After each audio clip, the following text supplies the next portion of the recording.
Hey, everybody, welcome to week 5 of our weekly conversations.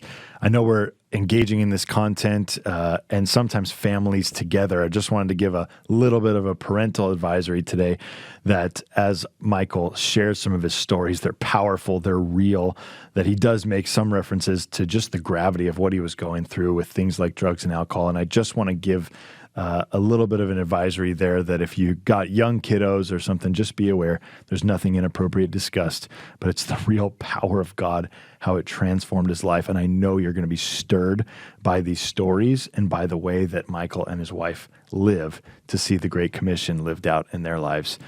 So excited to have you with us for week 5 of our weekly conversations.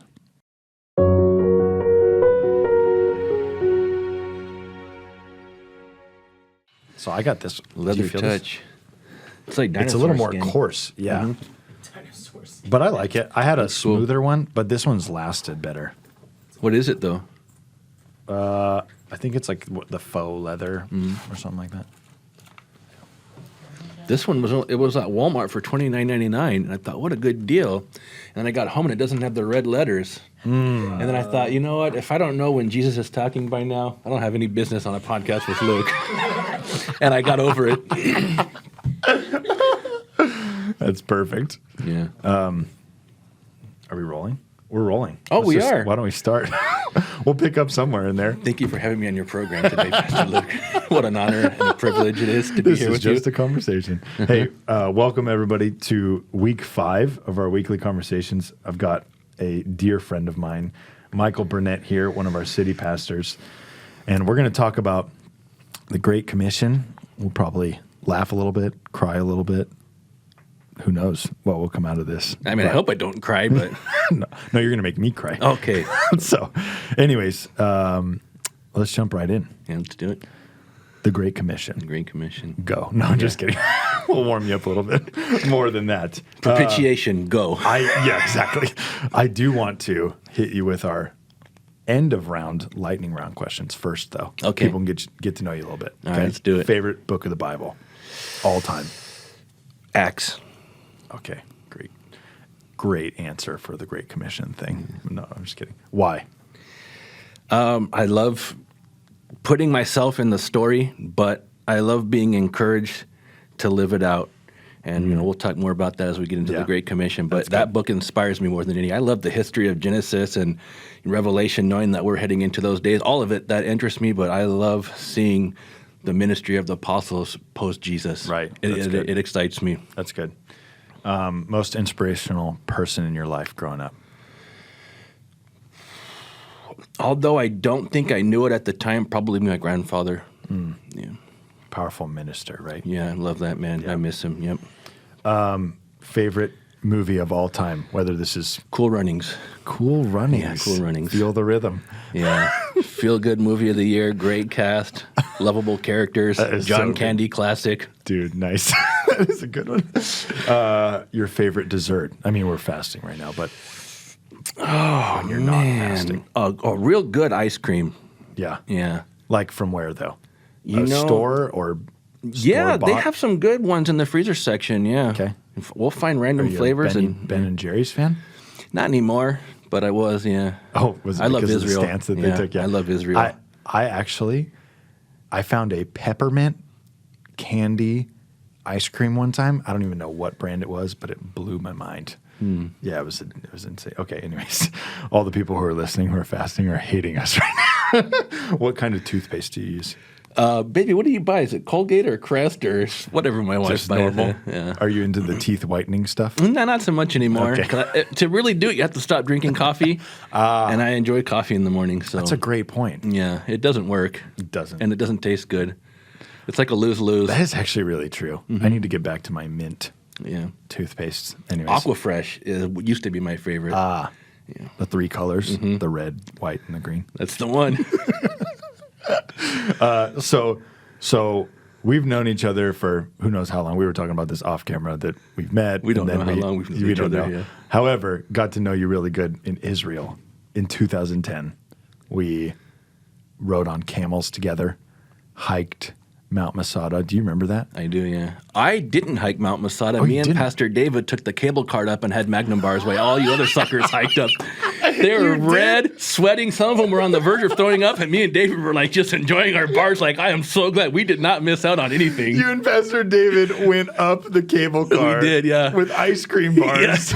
It was his idea to take the cable cart. It was my idea to get a Magnum bar for the ride up. He was You like, guys "This are is brilliant." Yeah. I brought no water with me and decided I wanted to be the first one up, and I sprinted up and got lightheaded, but there's no guardrail. You remember that? Like there was. Well, you obviously don't because you went up the I had cable a car. bird's eye view of it, but you can't tell. Anyways, it was a really dumb idea. Still made it up first, but anyways. But I remember you getting introduced to me as one of the funniest storytellers that I'd ever heard because I think it was on the first night you were telling some stories that made me laugh really hard. You started coming to the Rock how long ago? 2007. Okay. Yeah. I've heard this from Joe Geist. Joe, who's probably the longest standing member of the Rock since he was here pre-Rock. Yep. And you told him, hey, I'm going to be a pastor someday. And he said, great, here's a shovel or something like that. Is that how the story goes? Yeah, we were building these offices currently, and he had me digging the trenches to lay the foundation for the cement where they were going to put rebar or something like that. And I had a history in masonry. I worked for a masonry contractor, so I knew how to dig. Yeah.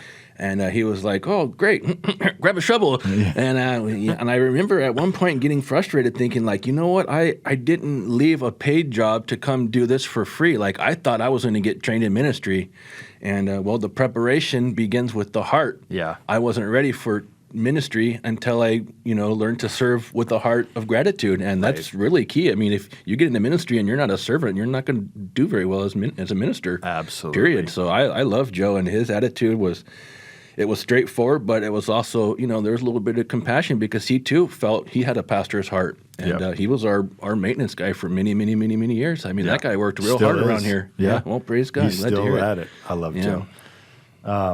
So you're currently one of our city pastors with your wife, your awesome wife. Yeah. And, but it's kind of good to even start off talking about this, that where you came from at first it was not just the easiest path getting to where you are now. Right, yeah. Starting to see really a move of God in your city.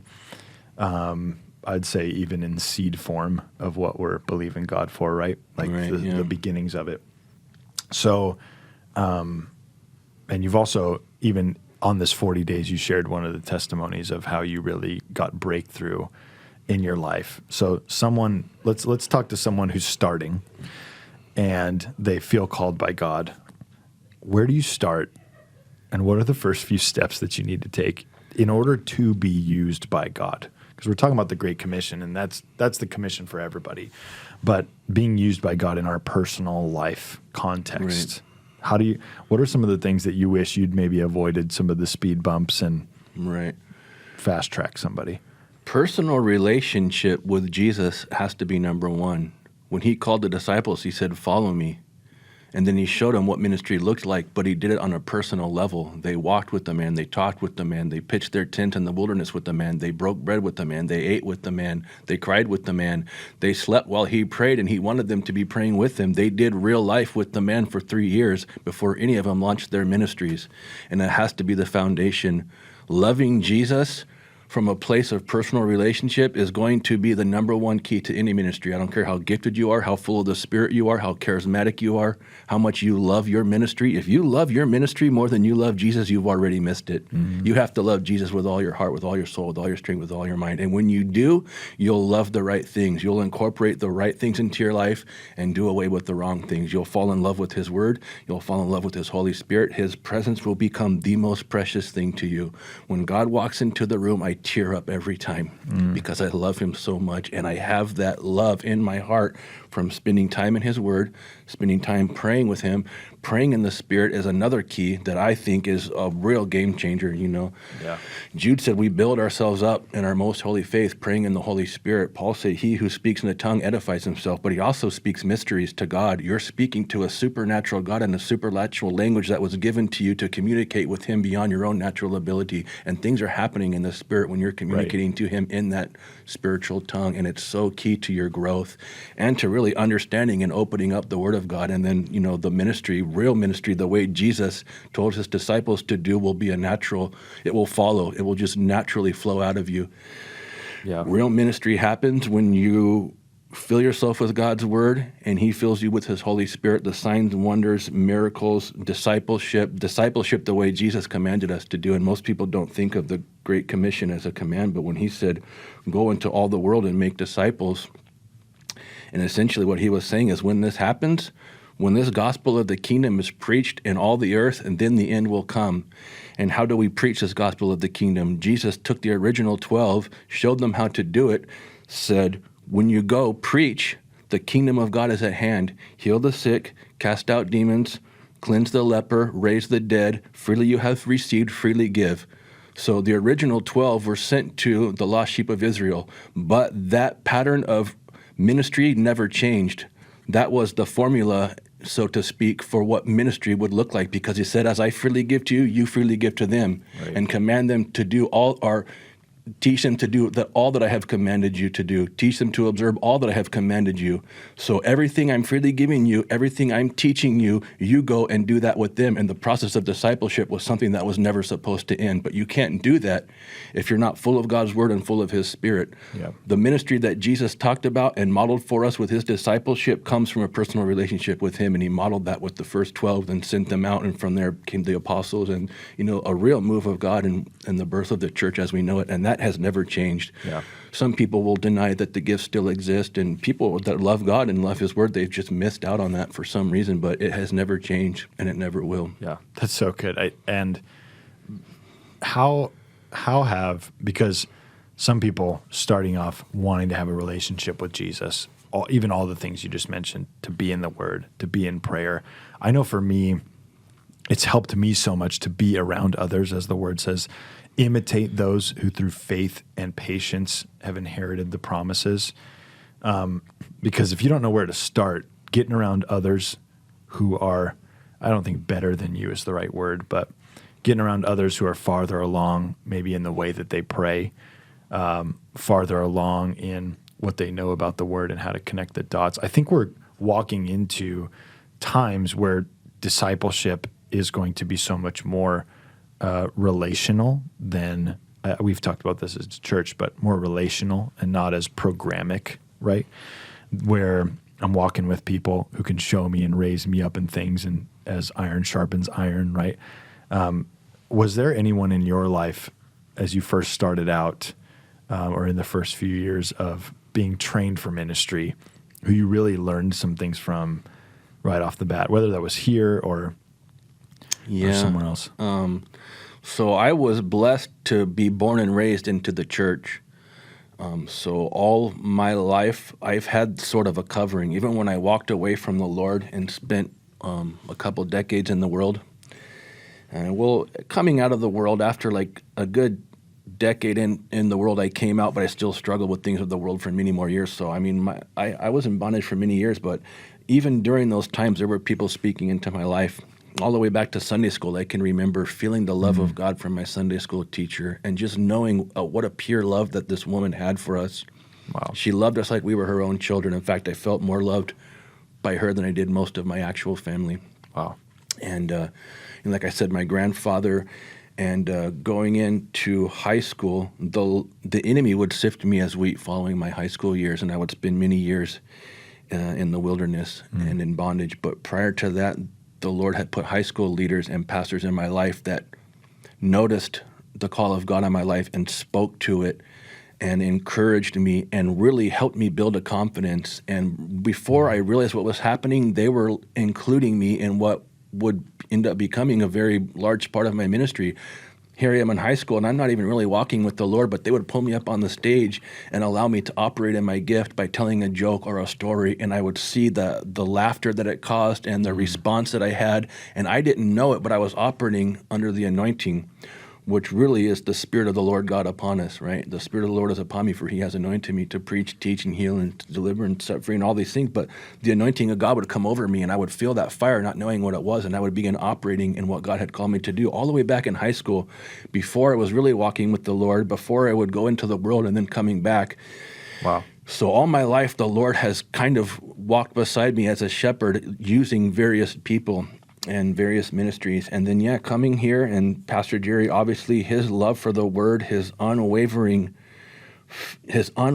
dedication to preaching God's word, to see the love that he had for God's word, to hear him tell his testimony like it was the first time he told it every time, to just know this man of God has loved the Lord and been in ministry all these years without a scandal. Like, I looked up to that. And, through the internship, different friends that would come along that were a lot further along and mature, as far as maturity goes, that just befriended me and treated me like I was their equal when really I wasn't. They were walking with the Lord. I was in bondage, but they never made me feel like that. And I had a hard time receiving their friendship on the level that they were offering it, but God was still doing it. And I think of the second year that I interned, Ryan Philippi really tried to befriend me, and what a great man, and we had so much fun and we laughed, but I couldn't connect with him the way I desired to, but he was still there. That friendship was extended to me without there was no guilt behind it. Like, I knew he was a man of God and I wasn't, and yet he was there for me. And there's a tons of different examples of God putting people in my life that loved me where I was at and encouraged me. And looking back, I can now say I see what they saw by faith. And that's what a real man of God does. It sees with eyes of faith the potential that you have as a child of God and the call of God on your life. So I've always appreciated that. From my youth to now, the Lord has put people in my life like that. Yeah, that's so good. Ryan's actually was one of my mentors when I was an intern, taught me, really stirred my faith about some of the different ways that you could hear God. He would come in and be like, dude, I had a dream. I'm like, what do you mean you had a dream? Like, you can get dreams. And he was somebody who really impacted my life too. So as somebody who, I want you to share briefly your testimony about when you really broke free, and after being in bondage and being in the church in a way and such. Talk about that a little bit, because I think it's going to be a key when we talk about the Great Commission. You cannot go after these things without power. Absolutely, yeah. And so breaking free for you, what it looked like, and share that experience a little bit. There was, despite being born and raised in the church, there were a lot of things that happened when I was young, traumatic experiences, things that it wasn't part of our natural design to navigate. Yeah.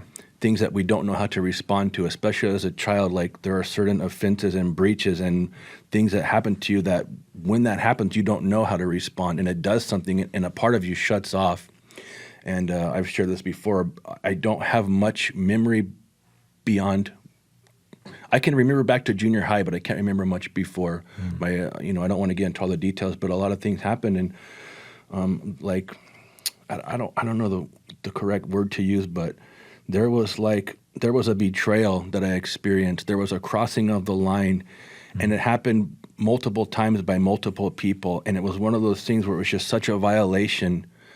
And it took my sense of childhood. It took my sense of security. It took my sense of peace. I was uncomfortable in my own skin. And growing up, I got bullied at school. My teachers thought I was a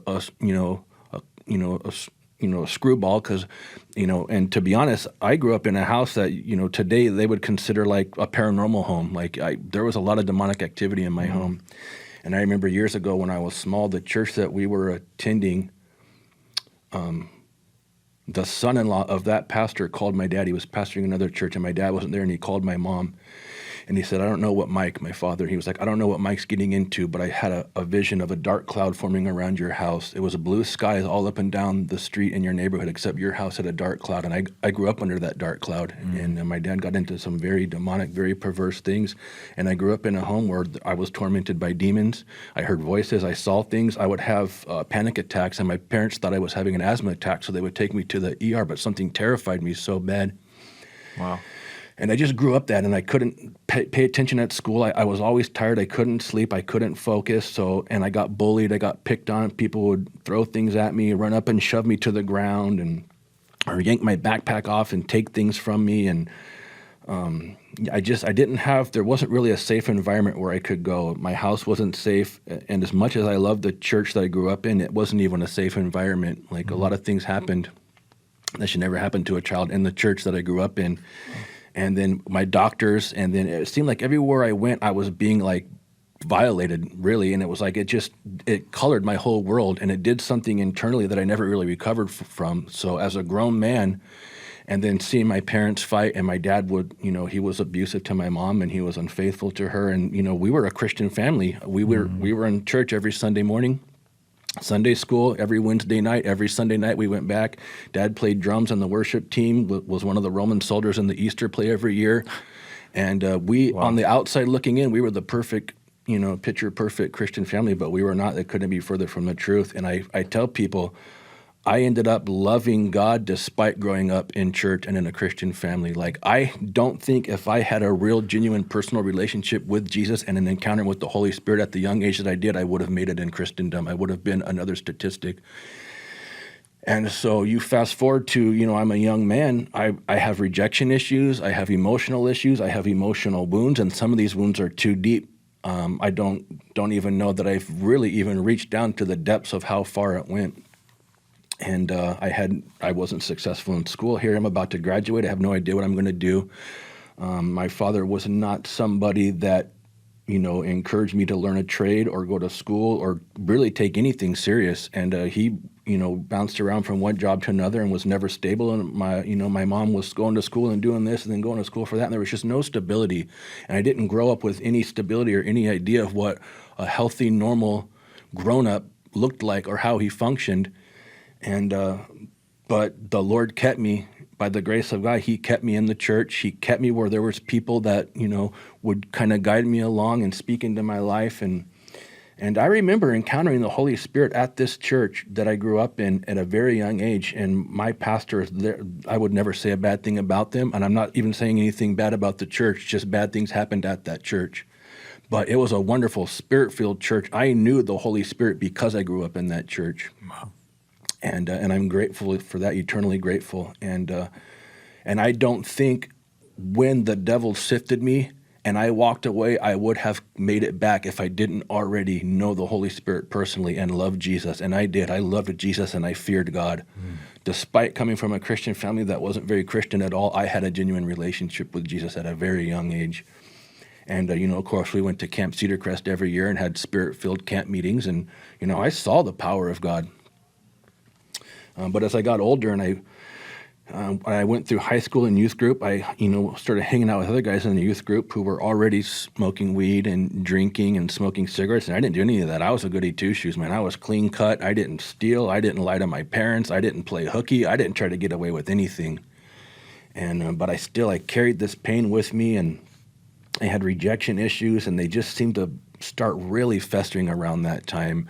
And as the clock was counting down from childhood to adulthood and still not knowing what I was going to be doing with my life and just carrying around this weight and this pain in my heart from all this turmoil. And I remember one day shortly after high school, I don't know, 18, maybe 19, and my friend was like, I'm telling you, drink beer and you'll feel better. And I don't know what happened in that moment. I don't want to say I lost the fear of God, but in that moment I did cross over. I crossed a certain boundary. And we did. We drank some Budweisers down by the riverbed at my grandparents' house in Bellflower, and it felt so good. I had never, this is not real peace, but it was the closest thing to peace I'd ever felt. In fact, it was a very foreign feeling to me. I had never felt I couldn't feel the pain. I couldn't feel the trauma. I couldn't feel the turmoil. I couldn't feel the rejection. I couldn't feel the hurt. I couldn't feel the disappointment. I couldn't feel that lack of safety. I couldn't feel that lack of purpose. Everything was just so completely numb. You're just like floating, and it was like, oh, wow. And my hands were tingling and numb. And I remember thinking, wow, this is what you were talking about. But that door opened, and it snared me for many years. And of course, it led to drugs. And then beer didn't last very long before I was drinking hard liquor, and started out smoking pot, and then it was doing hallucinogens and acid and mushrooms and speed and ecstasy and whatever and get my hands on. My life became a party overnight, and I was not like that. Wow. And for many years, I struggled. And I did have, after high school, they really tried. By this point, we had gone to another church, and they really tried not to lose me. They were really good at getting the youth to transition into young adults. And even the young adult pastor started connecting with me before I graduated, started bringing me under his wing, started letting me know, look, there's a relationship available to you here. But my heart was just so hard, and it was so hurt, and that just felt so much better than what they were trying to do. And I ended up just going full-blown into the world. And but people would still reach out to me, and I would still have this idea that someday I'm going to go back to church. In my mind, it wasn't a forever thing. It was one of those things where it's like I knew, without knowing how I knew, that there was a big call on my life, and I couldn't really ever walk away from it. Interesting. I couldn't ever really turn my back on this and walk so far away that I couldn't turn around and God was right there. Like, I don't know how I had that understanding, but I just knew. It was always like, no matter how far I go, God is one step behind me, and he's not going to let me go. And I would turn, and I would try to go back to church, and I would try to get involved again, and I would try to put down the cigarettes and the weed and the beer, and I would tell my friends, but years would go by, and I would end up getting arrested. I got 2 DUIs. I ended up having to go to jail on 3 different occasions. Like, I was in the world. I was full-blown in the world. There was no question about, he's a good man, he's just struggling. It's like, no, I was in the world, period. And I had walked away from the church, and to everybody else's understanding, it looked like I was gone. And I remember even my own family, like, they would just talk to me and plead with me, and nobody could get through to me. But something happened in 2015 after I was arrested for the 3rd time, and this time I had to do some time, and I was sitting in a jail cell, and I remember just feeling so utterly hopeless, and the booze is wearing off. I'm starting to fiend for a cigarette, and really, for the first time in a long time, I'm allowed to have this moment of clarity where I can think straight, I could think for myself, and I was so angry, and I was punting. There was this really thick, like, bulletproof, like 6 inches of bulletproof glass, and I was smashing my hand on this glass, and I was turning around, and I was smashing it on the bricks, and I was just looking for something to grab and scream at and hit, and I was so angry. And I got out, and I thought, that's it, I'm never doing that again. And that lasted, I want to say, it lasted a few months. And another story, at one point, I had gone for prayer here at the Rock, and Dr. Leslie Kegel laid hands on me, and I had like 6 months of freedom. And but I ended up drinking at a barbecue with some guys from the church who were drinking, and they weren't getting drunk. They, maybe 1 or 2 beers, and I thought, well, you know what, Dr. Kegel, pray for me. I've been free for 6 months. Maybe I can have 1 or 2 with the rest of the guys. And boy, that just sent me into a tailspin. But years later, I ended up getting out of jail, and maybe for a few weeks I stayed sober. And I don't remember what the crux was, but it was during that time that the Lord, it was basically, I remember before I got locked up the last time, sitting in my car and distinctly hearing a voice. It was one of those things where you don't know if it's audible or not. It was so real, it could have been audible, and I heard the Lord say, don't do it. I was about to go get alcohol, and I had a little bit of time under my belt where I didn't have any, and I had gotten over the hump, the really hard part, and I heard, don't do it. And defiance, I just clicked my seatbelt. I had already decided in my mind I was going to do it, and that was the last time that I got a DUI. And after that, I remember telling the Lord, I'm done, but I need help. I'm done, but I need help. I love you. I don't want to live this life anymore. And I had interned. I had gone through OSL, sang in the choir, served in parking lot ministry. I served as I had done it all. And I'd been here at this point at the Rock from 2007 to 2015. So that's almost 13 years or something like that. I had been to Israel, Yeah.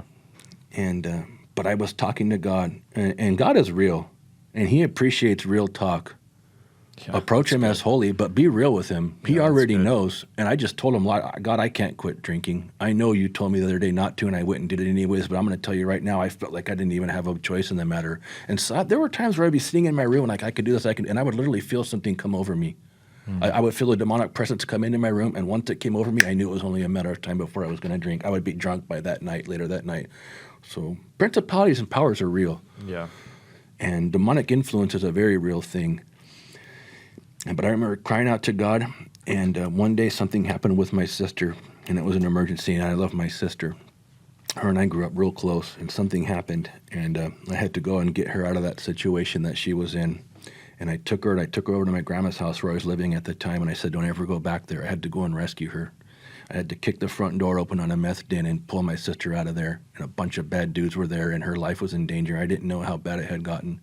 Wow. But I went over there and I got her out, and I said, don't ever go back there. And at that time, I knew if I had to, I would go back and get her again. But I said, don't ever go back. I'm never coming back here again, and I don't suggest you come back here again. And she had a little son. And I said, you know what, me, you, and Sammy, we're going to go to Corona. We're going to be obedient. The Lord's going to give us a place to live. And He ended up getting us into an apartment. And it was during that time that the Lord reset my life. Wow. And I got there to Corona on that first day. It was my first day sober. I didn't have any alcohol. I didn't have any pot. I didn't have any pain pills. I had gotten really addicted to pain medication. I had quit all the party drugs. I wasn't dropping acid and tripping out on mushrooms. But I was maintaining that feeling of just being numb. Right. And we got there, and that first day in Corona, I said, Lord, I believe this is a fresh start for me. I'm going to take full advantage of this, but I need you to help me. And I remember saying, Lord, rise up and let your enemies be scattered, because I can't do this on my own. But I knew I had been given an opportunity to get free. He moved me away from all my friends that I drank and smoked with, all my family that I drank and smoked with, all my neighbors that I drank and smoked with. And He got me out of all the environments that I was used to. The liquor store, you can get into a rut, into a habit where you just, by creature of habit, walk to that same liquor store and back every day, and you're just in a cycle of bondage. And He has to sometimes completely remove you from those situations, and He did. He took me miles away to another city, and I said, Lord, I need your help.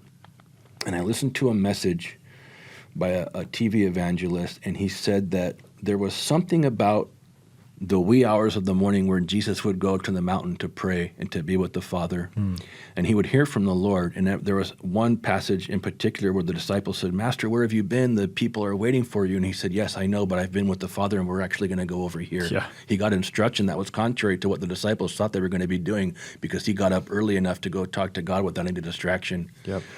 And He said, there's something about that. And He said, at the wee hours in the morning, 3, 4, 5 in the morning, the world around you is at rest. People aren't up talking. People aren't speaking things into the world, into the atmosphere. Principalities, powers, the rulers of the darkness of this age, spiritual hosts of wickedness in heavenly places are operating through people down here on the earth. They are the ones that are manipulating people's decision making, manipulating people's lifestyles, and at different levels, all the way from governmental levels to the soccer mom. We're influenced by things in the spirit realm, especially if you're not a born-again child of God who's been filled with the Holy Spirit. You're just subject to all that, and not to mention that there are witches, and witchcraft is real, and it's powerful, and people get up and they're speaking things into the air. And the enemy doesn't have any authority on the earth except through the words that we give him with our mouth. Right. And so this minister said, get up in the morning when the world is at rest, when it's quiet. There's the witching hour from 12 to 2, and he talked about that. And I won't go into all the details, but there's a moment of rest between the witching hour and sunrise where Jesus would go to be with the Father, where everybody else, nobody was up conducting business. You're not up thinking about my alarm's going to go off, or I got to do this, I got to pick up my cleaners, I got to be at the office, I got to feed little Junior. It's like nothing's happening. You can be alone with God, undistracted. So I took that word and I said, God, I'm going to do that. I'm going to get up every morning at 5 and I'm going to be with you. And the Lord has always got the right messages to me at the right time, the right books at the right time, the right series to be listening to. I mean, I would turn the TV on and the right TV preacher would be preaching the right message to me, and he was really helping me. And I heard another message, and this pastor, he said that his wife told him, if you would get up Or the Lord told his wife if she would get up and pray 1 hour in the Spirit every day, that all would be well with her life. Like that was the answer to everything in her life. And I don't know that that's just a blanket statement for every believer, but I took that word. I took those 2 words, get up at 5 every morning to be with the Father and pray in the Spirit for an hour. And that's when my whole life changed.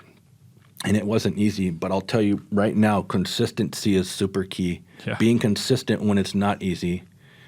Sometimes we have to do things afraid. Sometimes we have to do things uncomfortable. One of the reasons the Holy Spirit has the name Comforter is the Lord's going to call us to do things that make us uncomfortable. Right. We're going to need that supernatural comfort from our Holy Spirit. Right. And I had to get up every morning, dirty dog tired. I mean, I had just come off living the party lifestyle. I was probably still hungover, to be honest. I was probably still flushing some of these toxins out of my body. Not to mention I was taking sleeping pills every night. I couldn't sleep without them. Wow.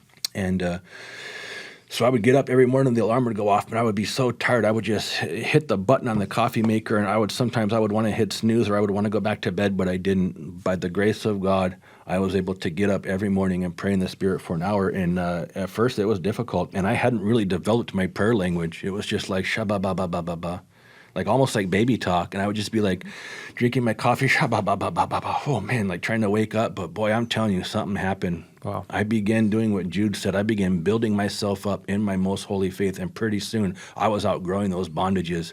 My spirit man was being strengthened and growing stronger than those things that had held me down, and they started breaking off. It was literally like you get so big that the chains just start to break under the pressure, and they can't hold you down anymore. And the more I prayed in the Spirit, I mean, it started out 1 hour, and it was the first couple of weeks, probably it was hard to do a whole hour. I remember I would constantly be looking at my phone and be like, oh my gosh, I have 37 more minutes of this left. Yeah. But pretty soon I was out walking the streets, man, and I was praying, and I could feel myself just being strengthened and empowered, and I knew I was communicating things. As I'm praying in the Spirit, God's showing me things, and I'm having visions, like in my spirit, man, I'm just seeing things that are happening as I'm praying, and I'm hearing from God about things that he's doing. And I'm having a conversation with God. And I think it's important, too, just to stop, because some people can mistake the gift of tongues for praying in the Spirit. You know, the gift of tongues, like all the other 8 gifts, are as the Spirit yields. And it does require an interpretation. Otherwise, the person that gift is being given to won't know what to do with it. Right. But praying in the Spirit is the natural flow of being filled with the Spirit. It's a language that, and it's a real language. You develop it. You learn to become fluent. Yeah, you turn it on and turn it off. There's been times where I've prayed in the Spirit for an entire hour and not repeated the same words once. Like, it's an actual language. And it's a heavenly language that was given to me when I was born with the Spirit. My spirit is praying in his native language is really what it is. It's the language of heaven. So I just kept doing that. And pretty soon, not only did I realize, like, I've had more time under my belt being free than I've had in a long time. And from the time that I was a teenager until this time, I didn't ever really go more than a few days. Jeez. And that was only if I was sick and in bed or just broke. Wow. And there was times where I even stole alcohol. I'd run into the liquor store and run out with alcohol. I was just so desperate. And Jeez. I still feel like a little bit of shame. And I know that, Jesus, when he died on the cross for our salvation and for our healing, it says that he despised the shame. Like, he took that shame for us. We don't have to take that anymore than we have to take our own sin. But sometimes I'll tell my stories and I'll think, gosh, what a loser I had become. And I lived like that for so many years. But the Lord just healed me from all that. And but yeah, I was so desperate that I would never go for a day or two. But pretty soon it's like, it's been a day, it's been a week, it's been 2 weeks, it's been a month. And I don't remember when it clicked, but I knew I'm free. And I had never experienced freedom. I had experienced times where I was walking in what appeared to be freedom, but I never really was free, because it was always just one jank of the chain and I was back. It just jerked that chain. I'm back into bondage for 2, 3, 4 more years.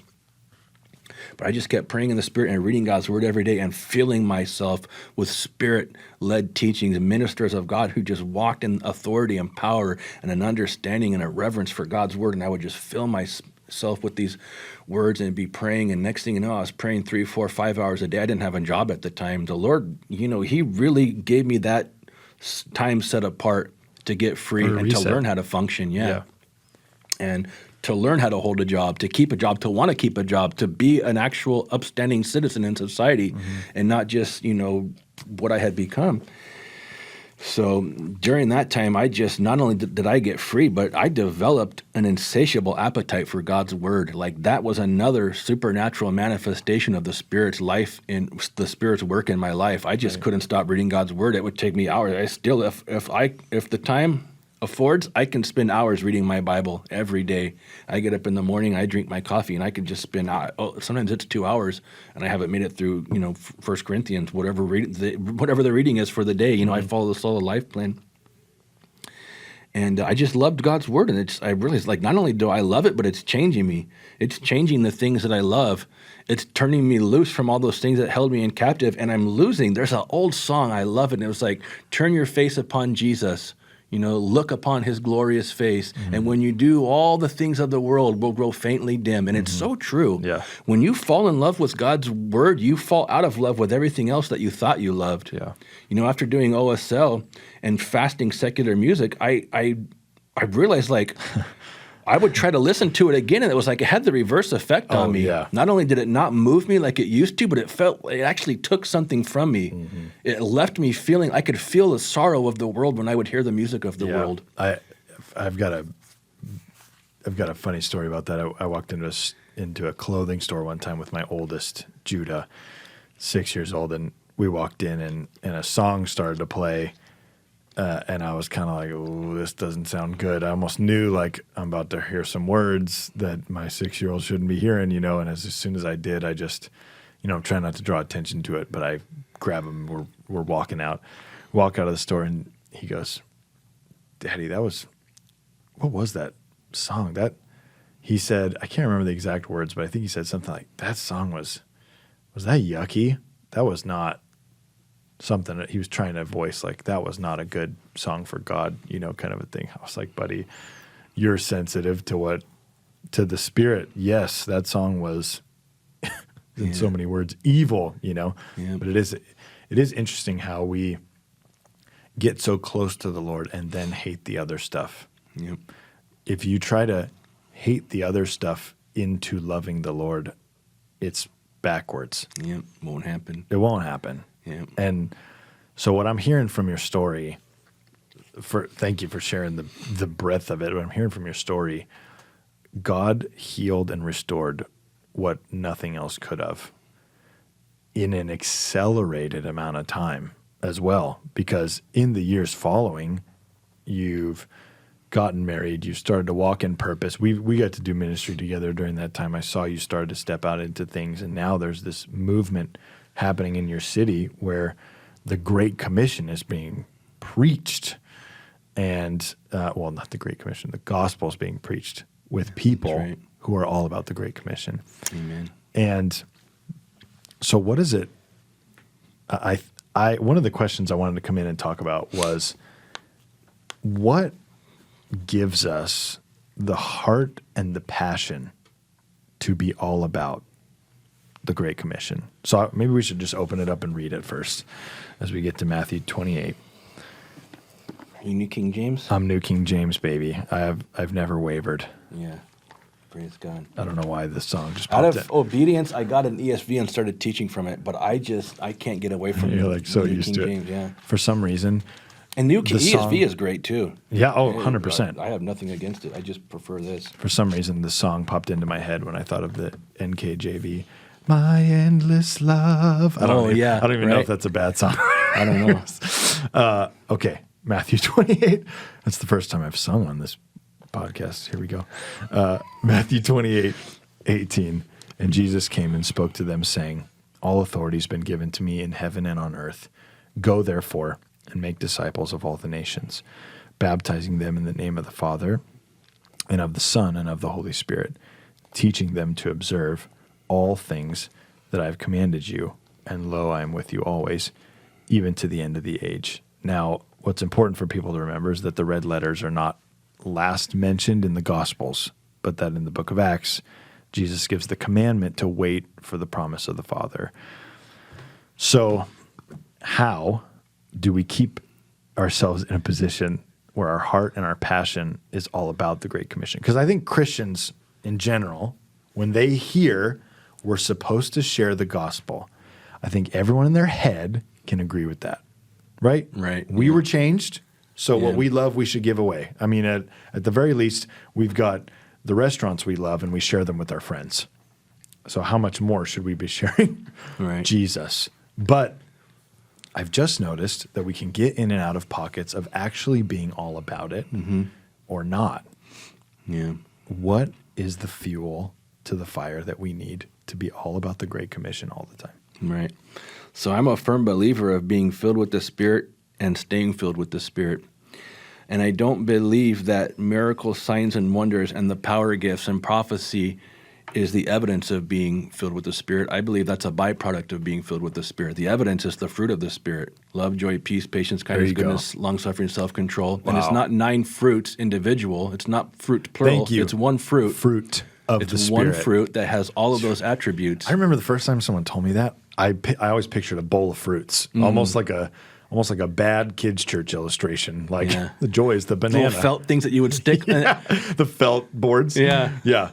The joy is the banana. You're the right, love yeah. is the apple. The peace is the Yeah. kumquat. Yeah. I don't even know how to distinguish a kumquat. No, I don't know. No, but I thought, and then someone told me it's fruit of the Spirit. Like this should show up in your life. I love that as a great clarification. Yeah. Yeah, but when you have those, when you have the fruit of the Spirit, when you have love, and you have, I love this because the Spirit was sent so that we could fulfill His ministry. So it's really Him ministering through us. Right. We picked up where Jesus left off, but He said, don't start until the Spirit comes, because He's going to be the one to empower you to do it the right way. Right. So if you're full of the Spirit, He's going to be ministering through you to people. What I have to say doesn't matter to anybody, but when the Spirit speaks through There me, you go. it changes the world. It changes people's lives. It changes my life. I stir myself up all the time because it's not really me, it's the Holy Spirit. Yeah. So the key to staying in that is to stay filled with the Holy Spirit. You know, something I love telling people, God is love. God is love. 1 John tells us. But 1 Corinthians 13 tells us what love is like. And the first 2 words used to describe what love is like is long-suffering and kindness, or patience and kindness. Yep. That means not only are you long-suffering with the people, but you're being kind to them while you're long-suffering. While you're being patient, you're also being kind.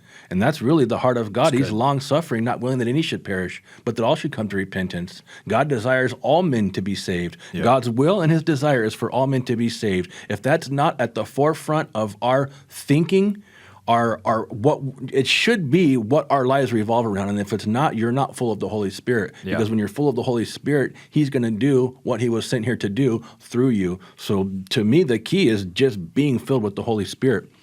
Me and my wife, we walk around the house singing all the time. And we don't do it as an intentional way of being filled. It's because we're filled. And the more we do it, the more filled we are, the more we stay filled. We're just constantly singing out in the Spirit. We're constantly praying in the Spirit. We're constantly singing with our understanding. We're constantly lifting up prayers. Even if we don't stop what we're doing and gather hands and say, let's spend an hour in prayer, we're praying as we're doing what we're doing. She's praying while she's washing the dishes. I'm praying while I'm folding the laundry. I'm praying while I'm sitting in the bathtub. I'm singing while I'm walking around the house doing whatever it is I'm about to go do. The fullness of the Spirit is a constant in my life. And it's something that I believe you have to take the initiative on. But if you just stay consistent in that original initiation that you took, it will remain a constant in your life. Just keep it going. Keep the Word of God in the morning first thing. Keep prayer something that you're constantly doing, and be aware of the fact that you are here in these last days to be a witness and to testify that the Lord Jesus is coming back. And if you guys haven't figured it out yet, this is the end of the world. We're running out of time. We need to all the more be so focused on not ourselves, our own lives, but the people around us, because they're dying. Yeah. This world is dying, and people have no hope without Jesus. Right. My wife and I were in prayer the other day, and I questioned whether or not I was going to share, but she had a vision, and it was something I have never personally experienced. In fact, I got up and I left the room. I was like, she's having an encounter with the Lord right now that I'm not privy to. And I stepped out of the room. I don't want to say it made me uncomfortable in the sense that, oh, this is awkward, but I was uncomfortable in the sense that something is happening between her and the Lord. And she was crying out, and she was talking, and she was like, I don't know what's happening, Lord, but I want more. I want to understand. What are you saying? And then she just started crying out, you will do it, God. You will do it, God. You will do it, God. And when she was done, she was so emotional. I said, babe, what was happening? And that's just like a little tidbit. Yeah. That's a clip of what happened. But she said, the Lord said that the future of the people is so bleak because they don't know him. And she was saying that Jesus was pleading with her that people are not testifying of the fact that he's coming back soon. Wow. We've somehow lost the urgency to preach that Jesus is coming back very soon. And the future is bleak without him. In fact, you're all damned to hell for eternity without him, if you put it in blunt terms. And she said that the heart of God in that moment to her was, where are my witnesses? Where are the ones testifying of the fact that I'm coming back? Wow.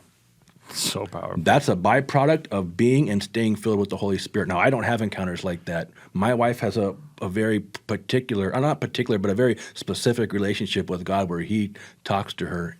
And she has visions and she has encounters. I've had to tell people that when I was doing this or that, Jesus was next to me, but I don't see him. But I felt him. But people have even said, like, hey, when you were ministering, you were praying, and you went from praying to like your demeanor changed, your stance changed, your countenance changed, the tone of your voice changed. You were in battle mode, and what you don't know, and one of the girls from our house church was like, what you didn't see and nobody else that I know of saw was Jesus leaned in and whispered something in your ear, and she said, in that moment, you changed. She said, something about what you were doing, like you shifted gears, and it turned into a deliverance. In that moment, I knew I was about to deliver this person, but what I didn't know was Jesus was instructing me on what we're going to do next. So I don't have those kind of encounters, but I know people do, but my wife is one of those people that do. I'm one of those people where it's like, I can't tell you how I know, I just know. I'll tell my wife, like, no, baby, we're not going to do that. Well, this and that. It's like, no. And I'm sorry, but no. And it's like, I just know. I have a knowing.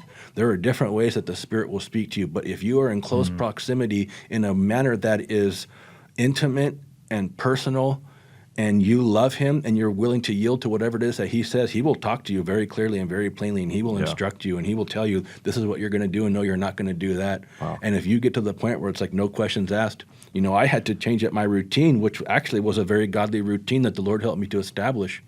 And, I come home from work and I got all these books that I'm reading by, ministers who have gone further than I have, been in ministry longer than I have, and seen the glory of God in ways that I can only dream of. And the Lord told me, you need to break your routine. Your routine has become something that is actually hindering what I want to do, because I don't spend the amount of time in prayer that I used to spend. I'll read my word for hours in the morning. I'll go to work, I'll come home, and I'm a bookworm. I'll light a candle and sit there and read a book all night. And the You Lord actually light a candle? I do, yeah. You don't use the lights? I'm just picturing like Ben Franklin. Yeah, no, I kind of like that ambience. I like it. I'll have some dim light, like maybe like a bedside lamp, but the room is dim, and then I'll have my candle. Yeah, I don't have spectacles. No, but I do have the little white wig with the curls at the end. I put that on after a fresh shower, and I read my parchments. That's good. So the Lord told you to change it. Yeah, and the Lord said, hey, look, you're not leaving room for me to come in and talk to you about some things and to pray. And I remember you had us. One day, it wasn't an experiment, but you were basically like, hey, try this for 20 minutes a day. What was that again? Yeah, during youth, during one of our youth meetings with the leaders, you said, hey, I want you guys to do something. Take 20 minutes a couple of times, or 30 minutes a couple of times this week, and just sit in silence before the Lord. Don't have any worship music. Don't have your Bible open. Don't be praying. Just sit and listen and get reacquainted with the still small voice. And the Spirit will, because we get caught up in here, in our mind, and we're thinking, and we're analyzing, and we're planning, but God speaks to you in here. That's good. It's interesting because the seat of your soul is very in close proximity to your spirit, man.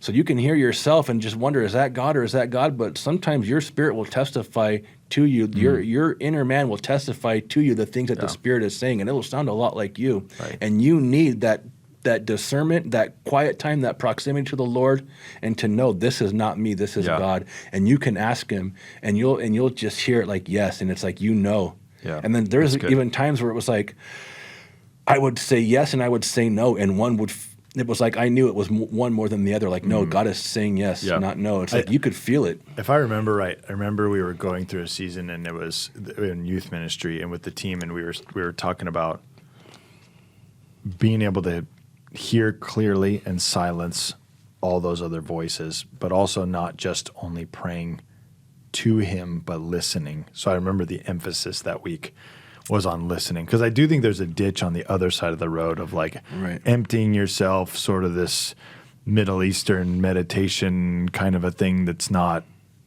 of God, you know, like where you're not trying to empty yourself and all that kind of stuff, but it's so important to be able to hear the voice of God. So you guys are, what I love about listening to your story is it's like 100 miles one direction and 100 miles an hour the other direction, where you were just like a rag doll for the enemy for years. Big time, and the Lord yeah. gets a hold of you, and you're all out. Yeah. All out, all in, whatever the phrase is, for the Lord now. Mm-hmm. And you guys have started to see some real movement in your city, people joining you, house churches starting, some house churches multiplying. Mm-hmm. And you mentioned something to me off camera, was that even you pulled back and you paused during this 40 days of preparation, because we don't even know the magnitude of what we're moving into here. I love that you mentioned about the Great Commission, the sense of urgency that we all need to feel. Mm-hmm. What's your best sense on what you see God calling for the people of God to move in as we do see the Great Commission? Right. Yeah. So as I was sharing with you earlier, I really feel a strong pull towards holiness, just returning to the holiness and not allowing those around you to determine where you set the bar, how far you set the bar. Like, I remember talking to a brother and saying, he was inviting me, and I was like, I'm not going to go do that. And he's like, hey, so-and-so went, and so-and-so was, somebody more than me apparently. And because so-and-so was going, I should be able to go. And I said, you know what? The Lord set the standard for which I live my life, not so-and-so. That's good. And, I believe in walking worthy of the calling with which you were called, and I believe that looks like nothing short of, as he who called you is holy, you also be called holy in all of your conduct. Mm-hmm. For it is written, be holy as I am holy, for it is written, be holy as he is holy. Peter was echoing the words of Moses in Leviticus. Moses said, be holy, for he is holy. And Peter's saying we still have to be that same level of holiness, which means we're holy in all of our conduct. And if we're honest with ourselves, none of us have really ever lived that life. Mm. And not only is it still a New Testament principle, but the children of Israel who weren't even born again and had not yet even become the righteousness of God in Christ Jesus were still commanded to live holy. They didn't even have the supernatural filling of the Holy Spirit that we have. Right. And yet God told them, you be holy as I am holy, which according to Peter means being holy in all of your conduct. You don't conduct yourself in a way that is not completely 100 set apart from the way that the world does. And that could be anything from our attitude to the entertainment that we allow, to the way that we talk to people, to just the things that we allow in our life. If I'm not careful, the enemy will come and he'll have me moping around. Like something will happen and it'll just upset me. And if I'm not intentional about stopping right there in that moment and saying, no, devil, in the name of Jesus, I'm not going to walk around frustrated about this all day. And I'm still learning. This is still something I'm learning how to deal with and how to navigate. But I really feel like there are people who are going to do ministry like Jesus. The Bible says that Jesus had the Spirit without measure.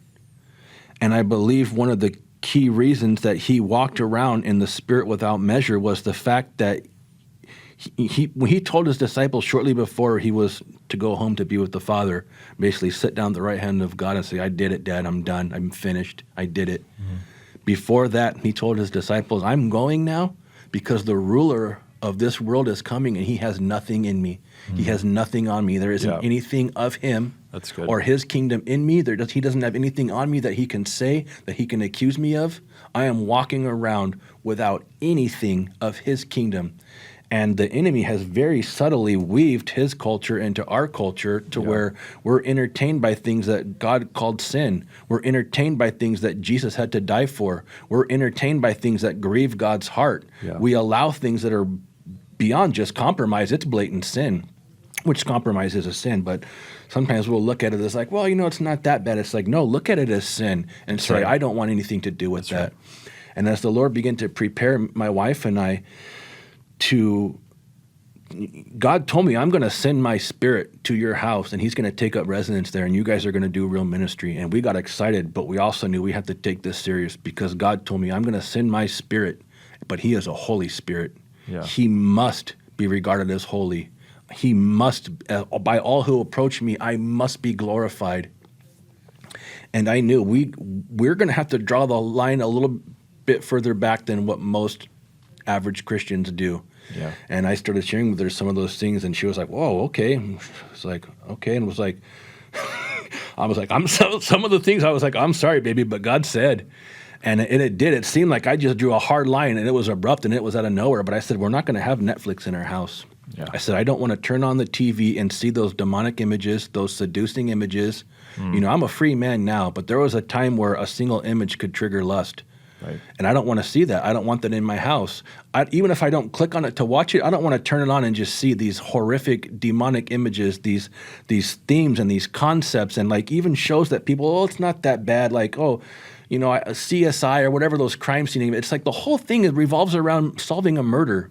Murder didn't happen until sin entered the garden. Man fell and began killing each other, killing themselves. Right. And it's like somehow to us, if there's no cussing and sex and nudity, like it's okay. Like for some reason that we drew the line right there. No sex, no nudity, and no cussing. But for some reason violence was okay and bloodshed was okay and action revolved around killing was okay. And it was like the cornerstone of all the movies that we enjoy. Right. No, and the true. Lord was like, bloodshed is what kept David from building my house, even though it was the desire of his heart. It's like, I don't want my house associated with bloodshed, and yet you're entertained by I didn't come to this conclusion overnight. Like I had to keep drawing the line back a little bit further, a little bit further, a little bit further. I used to like Braveheart and Gladiator, and we even what about the Dawson movie? What was that guy's name?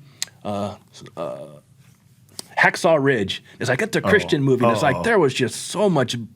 It's like we shouldn't be entertained by things that grieve our Father's heart. Wow. It doesn't bless him to see us sitting there being entertained by sinful things like the shedding of innocent blood. And wow. To us, somehow it became entertainment. And God was like, I'm looking for a return to holiness. Wow. I'm looking for people who will say, even if I'm not convicted by it, I don't want anything to do with it anyways, because that's a personal conviction of mine that not everybody shares. Some people are okay with having Netflix in their house, but God is looking for a people who are saying, even if I'm not convicted, I'm not going to have it because it doesn't glorify God. Yeah. And as for me and my house, we're going to serve the Lord, and we're going to go all out. We're going to give it all up. Yeah. We're not going to have any little pocket of darkness hiding somewhere where it's like, well, you know what, we kind of got to compromise a little bit to finish this show, because it's easy to do, because our flesh will do that. Yeah, that is the truth. I showed my wife the other day, I took a picture driving on the freeway.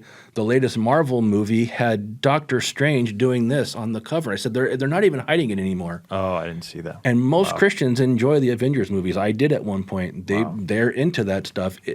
I saw the demonic and I saw the compromise that it would take to continue enjoying those movies, and I stopped a few years ago. But I understand not everybody's there. But I really feel like God is saying, if you want to go all out for me, you got to go all out and leave all that stuff behind you, because you're carrying things that are tainted by sin and darkness. And the enemy, he would love to have you serving God, but also still a part of his camp in some way. He's got a little bit of you. And my point is, Jesus said he's got nothing on me. Yeah. And Jesus had the full measure. He walked around, or without measure, actually. He said, Jesus had the Spirit without measure, and I believe we can get there. I believe people can walk on the earth and minister the way Jesus did. And I'm talking about, you walk into a room and people's demons start screaming. They start crying out because the presence of God on you is so strong, they can't even stand to be in the room. They're tormented by the very presence of God, and you look at them and you deliver them and you loose them. You lay hands on people and they're healed instantly. We have got testimony after testimony after testimony of healings, deliverances, people's demons crying out, people with sickness, people. Do you mind if I share, baby? She's off camera, by the way. Yeah, my wife is in the back. She developed a lump on her breast, and we knew what it was. And I said, I'm going to lay hands on you. We knew what it was. There was no doubt about it. I said, I'm going to lay hands on you until it's gone. And I did. And every day I prayed. and there was no difference. But you know what? If two of you agree on earth concerning anything, it will be done for you by my Father in heaven. That's a promise from a God who cannot lie. That is the promise of a covenant-keeping God who gave us a book full of his promises and signed it in the blood of his own son. And I believe it more than anything. And I said, baby, I'm going to lay hands on you until that thing is gone. And one day we noticed it was soft, and then it was small, and then it was gone, and it never came back. God. Yeah. And you know what's interesting? We prayed for a woman, and she had one round of radiation and didn't want to go back. And she had breast cancer, and we prayed, and the power of God came over this woman. And when she left, my wife looked at me and said, we made the devil mad tonight. And I said, praise God, baby. But what I didn't realize is she was communicating something to me. And we don't have to fear the devil. Right. But he does. One of my favorite verses, Revelation 12:11. And war broke out in heaven. And Michael and his angels battled with the dragon and his angels. And the dragon and his angels fought back. But they did not prevail, nor was there a place found for them in heaven any longer. That's called taking territory. They got their butts whooped and thrown out of the third, not the third heaven where the throne is, but the heavenly atmosphere where there's currently war waging. That's a prophetic verse that hasn't taken place yet. There's coming a time where the enemy is going to be cast down to the earth, and he no longer has access to the heavenly realms. And it says at that point he knows, knowing that his time is short, he incurs great wrath upon the children of God, upon the saints of God. That's a futuristic event that's going to take place. But if you notice, as the war was waging in heaven, and Michael and his angels were battling the devil and his angels, the devil and his angels were battling back. They got some licks in. But at the end of the day, Michael and his angels threw the dragon and his angels out, and they couldn't come back anymore. That's how you take territory. So don't be surprised when you get really deep into ministry that's having an impact if the devil doesn't throw some blows that you didn't see coming, some haymakers that you didn't see coming. He's going to go after you. He's going to go after your family. He's going to go after your children. He's going to go after your finances. But we walk in an authority where the wicked flee when nobody pursues them, but the righteous are bold as a lion. Yeah. And I told my wife when she told me we made the devil mad, and then I realized, oh, okay, I see what you're saying. And then a few months later, she developed breast cancer herself, and the devil did that. I believe he did that. In fact, we were laying in bed one night, and I saw something by her bed whispering in her ear, and I woke up and I said, get out of here in the name of Jesus. What she had seen on another occasion was the spirit standing over here, and it was doing this with its hand. And I don't wonder if in that moment somehow she's forming this thing in her breast. We know that the devil brought sin into the garden, and that what followed was sickness, disease, and death. Somehow the devil has the power over sickness and disease and death.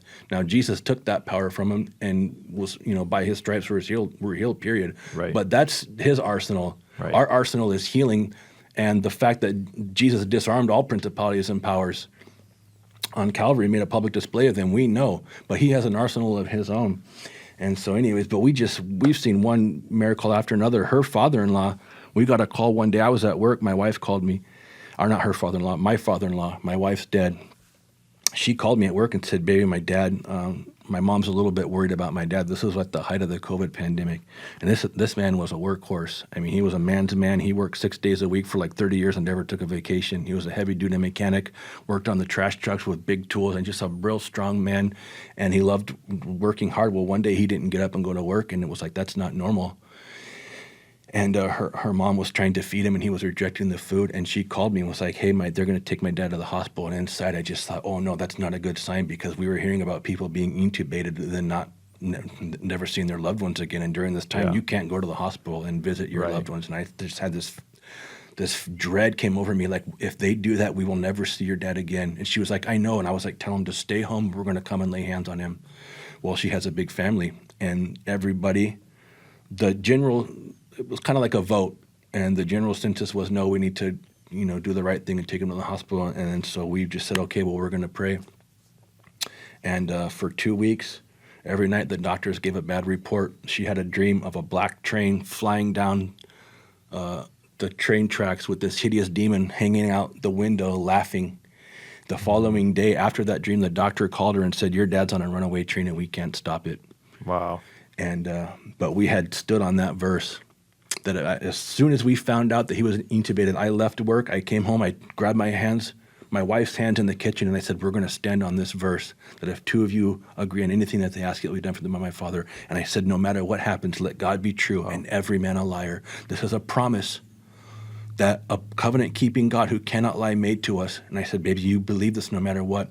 And she, because she would have to talk to the doctor on behalf of her dad and her mom, was hearing all the bad news. And she was crying and she couldn't take it. And one thing the doctors were good at was consistently giving bad news every night. And they would call every night with a death report. And they were literally speaking death. They're speaking from what they know and what they understand and from what unfortunately happened to a lot of people that were in his situation. Right. But they said, you didn't get him in here soon enough. His oxygen saturation or his saturation levels, everything is so low that we needed it to come up, and it went down. And then last night it was like, if it doesn't come up and it goes down anymore, and it was like everything was just bad news for 2 weeks. And I said, baby, remember what God said, because that's what we believe. And so eventually on the last night, they called my wife and said, we're sorry, but your dad didn't make it.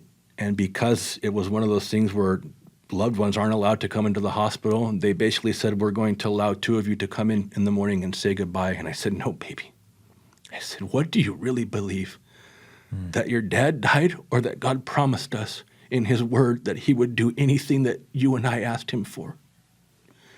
And I'm telling you, we put worship on that night and we just started to worship the Lord. Our hearts were so grieved. They were so heavy. My wife, who's the most precious person in the world to me, had just lost her father, and she kept telling me, I don't want my dad to die. I don't want my dad to die. And the doctor called her and told her, your dad died. But we loved God and we trusted him. We just started praising God for his faithfulness and his goodness. And all we would do is talk about how good he was and that we trusted him and we loved him. And I told my wife, we're going to get up in the morning, we're going to go down to the hospital, and we're going to lay hands on your dad, and we're going to raise him from the dead. But we didn't have to. God did it for us. That morning we woke up and the doctor called us and said, call it a miracle. We don't know what happened, but your dad's alive. In fact, we're going to keep him on the machine for a couple more days and probably send him home. And he had to go into some kind of a rehab. But during that time, they also discovered that there was a mass in his stomach that they were afraid was cancer. So we spoke to that cancer and said, no, in the name of Jesus, that is not a cancerous mass. And that's one of those stories I still can't tell without getting emotional. But that's the power of God that you can see when you walk in a level. And I'm telling you, that night I went from faith to faith. And that should be the journey of a believer. Precept upon precept, statute upon statute, faith to faith, glory to glory. And I went from faith to faith that night, and I saw the glory of God at a new level. Wow. And I went to bed, and I said, your dad's going to be okay. Well, he was dead. And a couple weeks ago, we had her birthday party, and it was the 1-year anniversary of her dad's death, and he got to be there and tell everybody the story himself. He was like, well, I passed away. I don't know for how long. And he encountered Jesus. And I told my wife, I said, your dad is going to have an encounter with Jesus. And in fact, we knew the moment that Jesus was talking to her dad. Like I told her, I said, your dad is going to hear from Jesus. And I said, I think he's actually talking with him right now. And my wife was like, I know, I can feel it. We just knew that Jesus, and he shared a vision that he had of what happened when he talked to Jesus. And so then a year later, he got to come and tell the story to everybody that had been praying and believing with us, and basically confirmed, like, yeah, I died, but I'm here now. It was hilarious, and boy, we rejoiced all over again, like it was the day that it happened. Praise God. Yeah. So how long was he gone for? We don't know. It went from, we're sorry he didn't make it, to we're going to allot you and one other person, which she was going to take her mother. I said, no, me and you are going to go. We'll lay hands. She was like, I need to take my mother. And I said, well, I trust God. You go lay hands on him. So sometime between them calling us and telling us that her dad passed away and that her and her mother could come say goodbye in the morning to us waking up, he went from death to life and had a story about encountering Jesus. Praise God. Yeah. So the set apart, holy life comes with a response from the Lord. Yeah, totally worth it. Totally worth it. And there's no question about it. Absolutely worth it. And I don't miss any of the things I gave up. It's like a win-win. Yeah. I don't miss any of those things. That's it. And now I get to live the glory of God life. The glory of God resides in my house in a way that's not normal. Wow. God is so good. I'm always impacted when you share these stories. And I think it's so important for us to not be afraid of the response of the enemy in our lives. I love that Jesus at the beginning of before, I guess you would call it the Great Commission, he says, all authority has been given to me in heaven and on earth. Go therefore. Yeah. And with the revelation of going, it's preceded by authority, what God has given to us. Yeah. We wield that on this earth. That's right. And there's nothing to be afraid of.